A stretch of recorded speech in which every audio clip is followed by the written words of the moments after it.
अस्सलाम वालेकुम व्यूअर्स, मैं हूं समीना पाशा और बड़ी तेज़ी से सूरत हाल बदल रही है जनाब पंजाब में। जैसा कि मैंने पहले ही आपसे मुख्तलिफ व्लॉग्स में ये बात की थी कि ये मामला अब ऐवानों से निकल कर जाएगा अदालत में, और ऐसा ही हुआ भी, क्योंकि जब दोनों पार्टीज़ एक एक्सट्रीम पोजीशन लेने से बाज नहीं आ रही और कोई भी कानूनी या गैर कानूनी हथकंडा अपनाने से भी कोई हिचकिचा ना रहा हो, तो तब आप समझ जाएँ कि फिर मामलात जो हैं वो कभी भी ऐवान में सेटल नहीं हो सकते। और ऐसा ही हुआ, रात गए, जिसको कहते हैं ना सही मानों में शब खून मारना, वो वाला काम किया गया। रात गए 1 बजे नोटिफिकेशन जारी करके डी नोटिफाई किया गया वज़ीर आला पंजाब परवेज़ इलाही साहब को गवर्नर की तरफ से।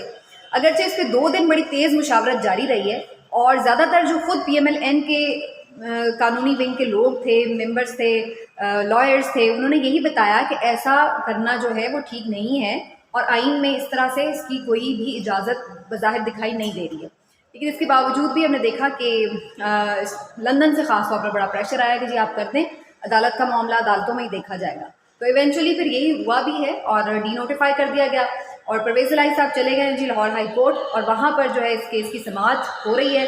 और इस सिलसिले में अब जो फौरी जो रिलीफ का उन्होंने कहा था, तो उस पर अदालत के बड़े दिलचस्प रिमार्क्स सामने आए हैं और बड़े हैरान कुन भी हैं, और बाज़ औक़ात बल्कि ये कह लें कि थोड़ा सा आपको अफसोस भी होता है ऐसी चीज़ों के ऊपर कि किस तरह से बाज़ औक़ात पूरा सिस्टम जो है वो एक जानिब हमें दिखाई देता है खड़ा हुआ।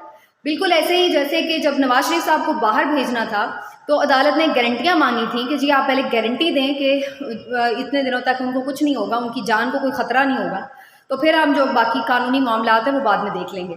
तो इसी किस्म की गारंटी अब परवेज़ इलाही साहब से मांगी गई है कि जनाब आप लिख कर दे दें कि आप असेंबली तहलील नहीं करेंगे, तो फिर हम आपको आर्जी रिलीफ दे देते हैं, और ये जो नोटिफिकेशन है गवर्नर का आपको डी नोटिफाई करने के हवाले से, उसको हम मुअत्तल कर देते हैं।